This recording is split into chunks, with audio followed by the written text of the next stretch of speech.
What's going on, guys? Today I've got something a little bit different. I've been testing out some frame rates on my camera and I decided I would put this video in. This is a Per Mobil power chair. This client is having some issues with his seat lift actuator, so I'm going to show you how I went about fixing it. First, I took out the ICS mainboard so I could get to the fuse.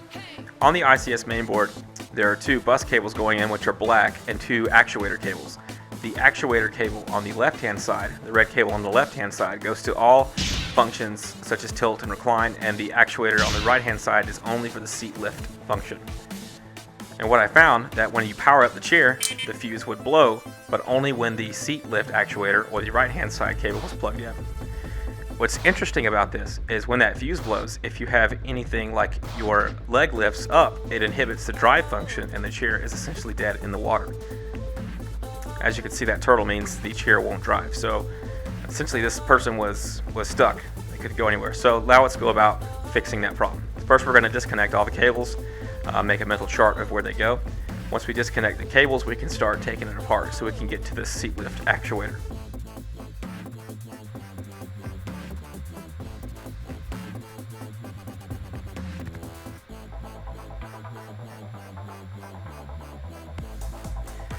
Now this particular chair has what's called a switch lock on the base of it here.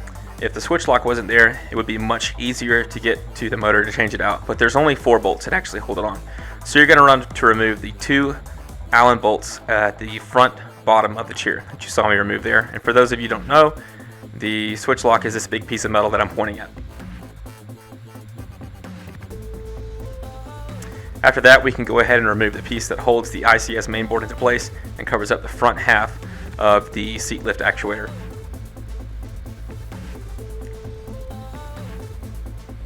Next, you want to go to the back of the chair and remove all the plugs that are not connected directly to the batteries. Then we're going to take out the 4 Allen bolts that hold the battery box in place.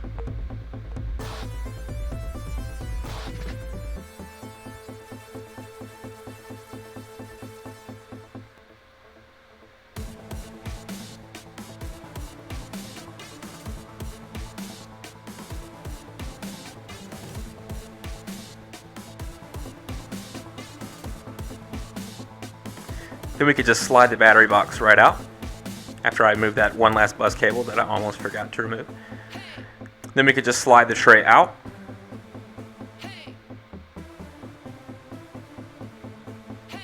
Now that the tray's out, we should be able to get to the 2 bolts on the inside. There's a countersunk Allen head screw. First, I'll remove one from the top so you can see the view from there, and now I'm removing one from the bottom. So I'm just holding an Allen on the top and removing the bottom with the socket. And after that's gone, the plate will drop right off. And the plate is not terribly heavy, but it probably weighs around 10 to 15 pounds. So if you're working on a wood floor or anything like that, just expect it to happen. I also like to point out there's a large bolt in the middle. Leave that where it is. It was set by the mobility guys at the van, and you need to leave it there. There are 3 Allen bolts that hold the seat lift motor in. You'll need to remove all 3 of them. And one bolt is kind of tricky to find. It's underneath the belt.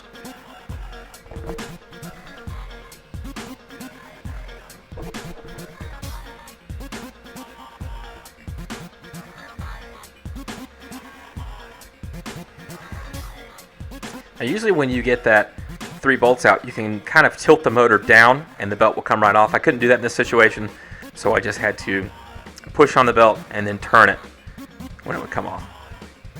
And now the actuator should just lift straight out of there.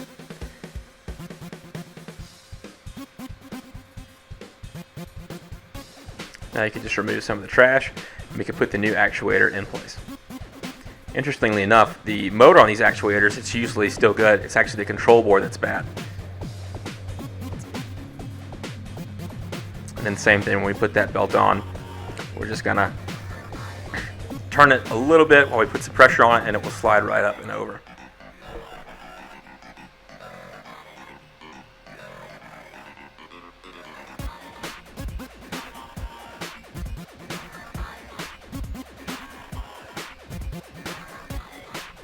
And there you go, both sides of the belt are seated and in place.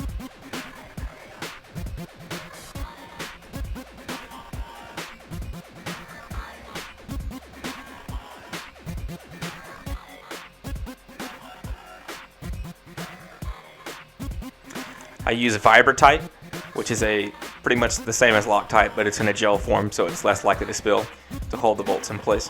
Especially since they're mounted upside down, they're more likely to come out if they ever do come loose.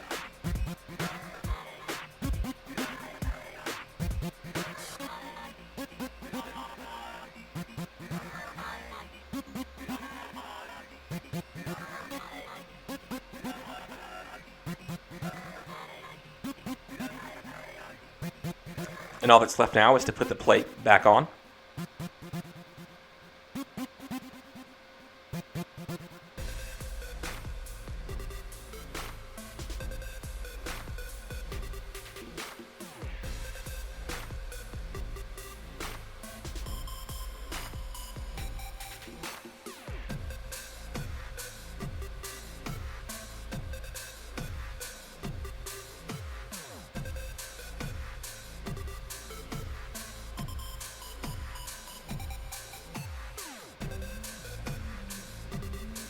With the plate back on, we can put the batteries back into the battery box.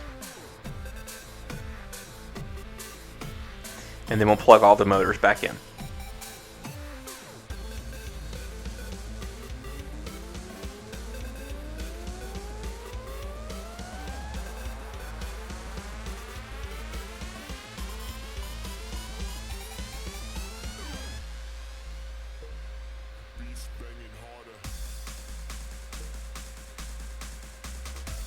Don't forget to hook up both of the bus cables that you had to disconnect to get the battery box to slide all the way out. Now we'll reinstall the 6 Allen bolts that hold the battery tray in place.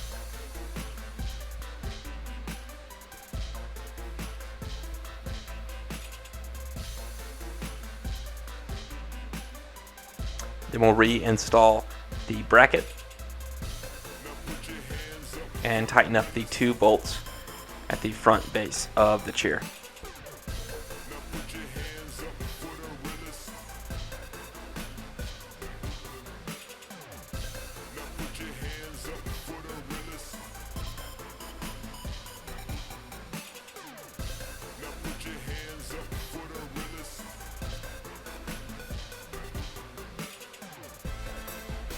Now I can put our ICS main control board back into place.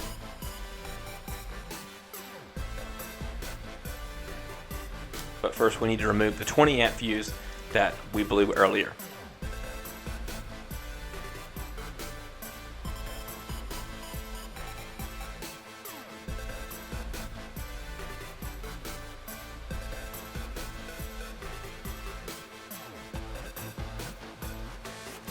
And you always want to be careful to try not to touch the circuit board with your hands while you're doing something like this.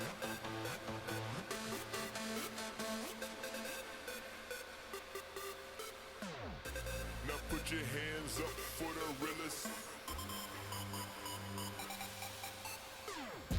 Now put your hands up for the realest.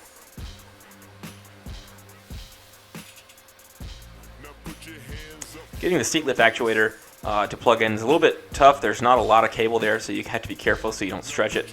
After you get it plugged in, there's a little bit of play left, but while you're trying to plug it in, it's kind of hard to reach. And then we'll plug in the other actuator cable. That cable is actually a little bit thicker gauge wire because it controls more than one actuator. And then we'll plug in the other bus cable, which connects to our joystick, and we should be able to power up. As you can see, the seat lift, recline until they all have power now, or before they didn't. When you get that red light, you just turn it off and back on. And here you'll notice a clicking sound. This belt is old and it's stretched a little bit. We've got a new one on the way, but in the meantime, I didn't want the that clicking noise you hear right there to be stuck on this person's chair for an indefinite amount of time. So I had to rig up a bearing to a wheel right there just to put some tension on the belt and keep it from clicking until we have a new one come in. And that's it. Now it's working just fine. A lot of people have been asking me what I do, so I just figured I'd post one of these. I probably don't see myself posting a lot of these videos just because there's not a lot of as much interest in it, but I do enjoy what I do. A lot of people PM me and say, hey, can you work on my car, but that's really not what I do most of the time. What I do most of the time is fix power chairs and wheelchairs, and it's a very fun and rewarding job. So I hope you enjoyed this video. Please hit the comment button, like and subscribe, and follow for more videos in the future. Thanks.